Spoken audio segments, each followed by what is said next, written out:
শুরু করিতেছি মহান আল্লাহর নামে, যিনি পরম করুণাময় এবং অত্যন্ত দয়ালু। দেশের এই পরিস্থিতিতে, বন্যা পরিস্থিতিতে আমাকে আসতেই হলো আবার ভিডিওতে।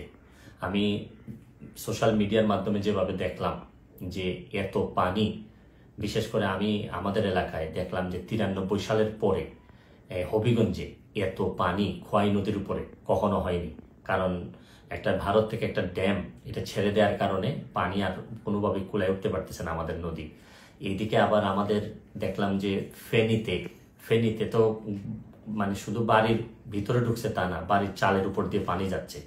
এরকম কুমিল্লা, বিভিন্ন দেশের বিভিন্ন জায়গায় যেভাবে বন্যায় আক্রমণ করছে। আমি যেহেতু বন্যা নিয়ে কাজ করছি, আমার কাছে মনে হয়েছে যে এই বন্যার সময় আমার একটা অধিকার আছে যে আপনাদের সবাইকে একটা আহ্বান করার, যে যে যে এলাকায় কৃতি সন্তান আছেন তারা নিজেরা একটু ঝাঁপিয়ে পড়েন মানুষের।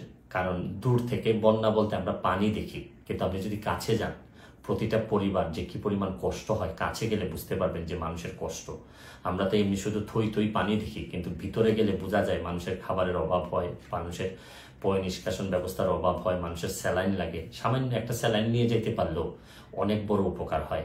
আমি বিশেষ করে প্রধান উপদেষ্টা মহোদয় ডক্টর মোহাম্মদ ইউনূস সাহেবকে অনুরোধ করব যে সারা দেশে ওনার তো তৃণমূলে কাজ করার অভিজ্ঞতা আছে, উনি যদি একটু ব্যবস্থা নেন মানুষ অনেক বেশি শান্তি পাবে। কারণ আমি আরেকটা জিনিস, আমার এলাকায় নিজের হবিগঞ্জের যারা আছেন, যারা আমাকে, আমার আত্মীয় স্বজন, যারা ফলোয়ার আছেন, তাদেরকে বলবো যে আপনারা যেভাবে পারেন আমাদের এলাকার, অন্তত এলাকার মানুষগুলারে সেভ করার চেষ্টা করেন।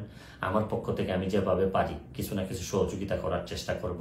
কারণ সবাই একসাথে দাঁড়াইলেই দেশের যে কোনো দুর্যোগে আমরা মানুষের কল্যাণ কিছু করতে পারবো।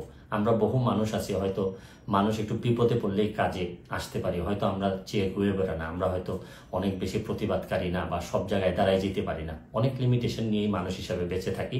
তারপর চেষ্টা করেন যে সবাই মিলে অন্তত বন্যা দুর্গতরে সব কিছুর ঊর্ধ্বে উঠে বন্যা যারা দুর্গত তাদের পাশে দাঁড়াবেন, এইটুকু আমার আপনাদের কাছে আহ্বান, আপনাদের কাছে চাওয়া।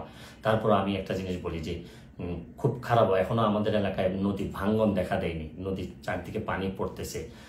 যদি ভাঙ্গন দেখা দেয়, খুবই খারাপ অবস্থা হয়, তাহলে আমার একটা, আপনারা নিশ্চিত থাকতে পারেন আমি যেভাবেই হোক সশরীরে আপনাদের মাঝে হাজির হব।